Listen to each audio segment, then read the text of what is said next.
Hey guys, you're watching Boondocking with Dennis. Glorious morning, almost 9 a.m.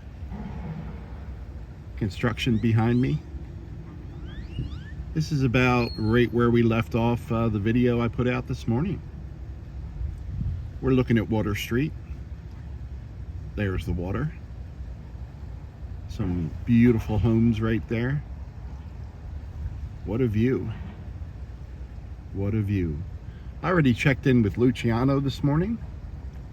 I'm gonna go pick him up some fat. Go to Mac's Barbecue and pick him up some brisket fat, which they will save for him. And he kind of got a fly on me. No, it was a mosquito. Wow. Happy November, mosquito. Welcome to Texas. I'd say that one weighed about 8 or 9 pounds. He landed on my finger on top of the camera and made the camera go down. That's how big he was. But Luciano uses brisket fat like we would use bacon grease.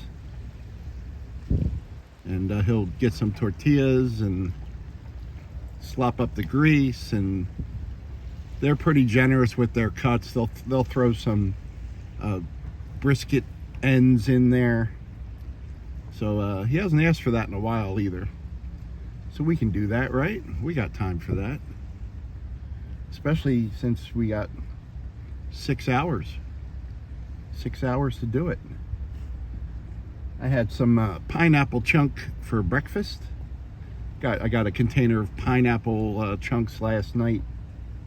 And I had some then, and I had some this morning. And I'll be eating on that off and on for a few days. Do you guys see that mosquito?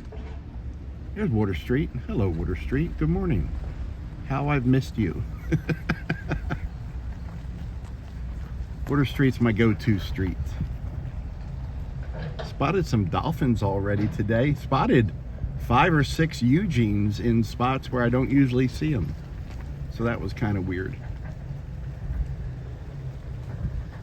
You know why the dolphin crossed the bay? To get to the other tide. To get to the other tide. It's horrible. Can't believe I told that joke on porpoise. All right, goat. Do we have a screaming dolphin button? And if there is one, please don't get me a screaming dolphin button. I live in my F-150 with a Leer topper, and I do not have room for a dolphin button. Sorry to say. 62 degrees, guys. The wind is 11 miles an hour. I didn't look to see where it was coming from, but it looked like it might have been coming from the southeast.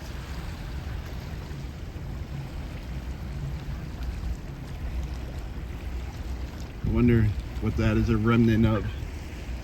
Maybe the old packery or something. If you want to learn about the history of Rockport and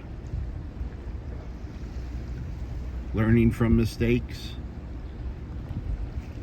Thelma made a comment, my friend Thelma, good morning Thelma. We were reading those historical markers yesterday, and Rockport was a big time player in the cattle industry. Cattle would go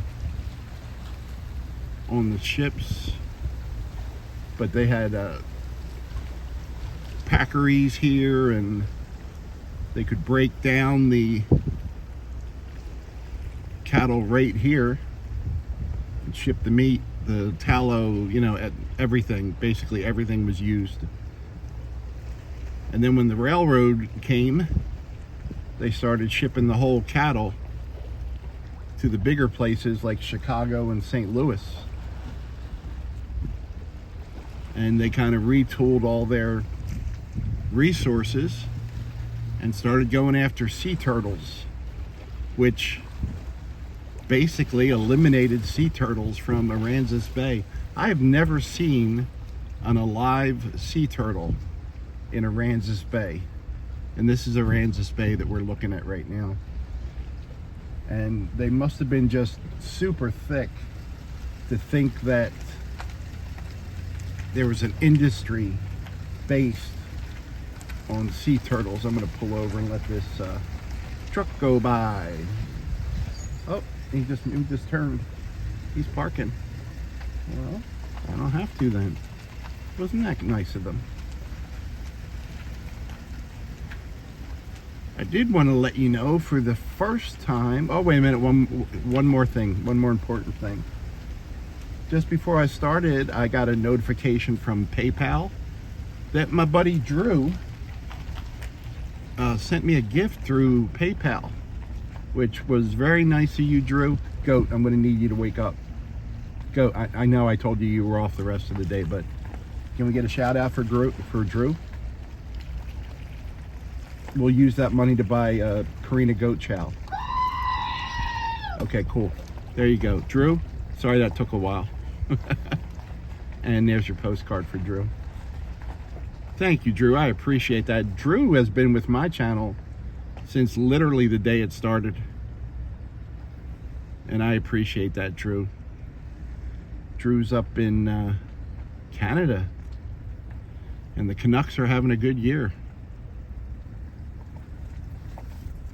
Flyers are having not a horrible year, which is my team. There's some white Pelicans. They look big. They look really big. They've been well fed. I'm really surprised they survived Thanksgiving. There's my squeaky brakes because I parked by the water. What I did want to mention was that I slept in the back of the truck last night for the first time in probably over a month since I had that breathing issue. And I had no breathing issues overnight, and I was very aware of it, and I slept like I normally do. I slept on my side. I did have my head elevated, but no more than I usually do. And yeah, no huffing and puffing. I didn't wake up short of breath or anything, so hopefully that issue is resolved. Hopefully continuing with the supplements, and I mean, I don't know what I had. I treated it as a respiratory infection, and that seems to be it. That doesn't mean that was it, but that's what I'm going with. I love this rocky shoreline that we get to see at low tide when we come through here. And I think there's an egret kind of hiding right up in here. There's a car behind me. Let me pull way over and see if they take the hint. There's an egret. Good morning, Mr. Egret. Yeah, you can go around me, buddy. You have plenty of road to go around me. There you go. There you go. Here's the egret. Sorry, I was watching traffic. I really gotta stop watching traffic while I'm driving. Look how fluffy sweet he looks. It could be a she, I don't know. Screw you, Marlin Perkins. Suck on that, crocodile hunter. I wish we could get a whooping crane up that close. And I think we can. I'm going to start putting out bait fish with Tylenol PM. And I'll tell you, I started taking Tylenol PM 2 nights ago again. And I just sleep so much better. It's easier to go to sleep. It shuts down my little pea brain that keeps me up at night.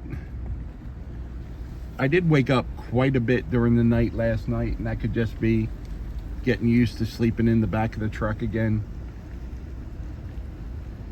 In that month I didn't sleep in the back. I spent like a month in the front seat of the truck, and 2.5 weeks in a living room chair when I was dog sitting. I do miss Bob and Emma, but I don't miss being indoors at all. I actually quite hated being indoors. Maybe Bob and Emma can come visit me in my truck.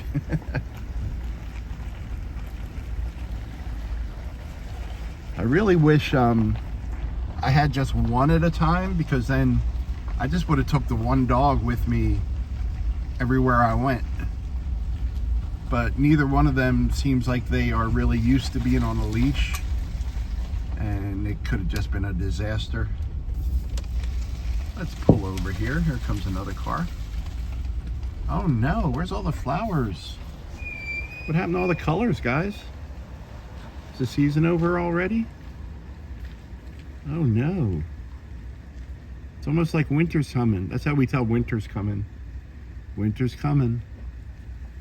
That is a really cool little tribute to our friend Eugene. Guys, I'm doing well. I hope you're doing well. Rockport, Texas. Thanks for riding along today. Thanks for watching.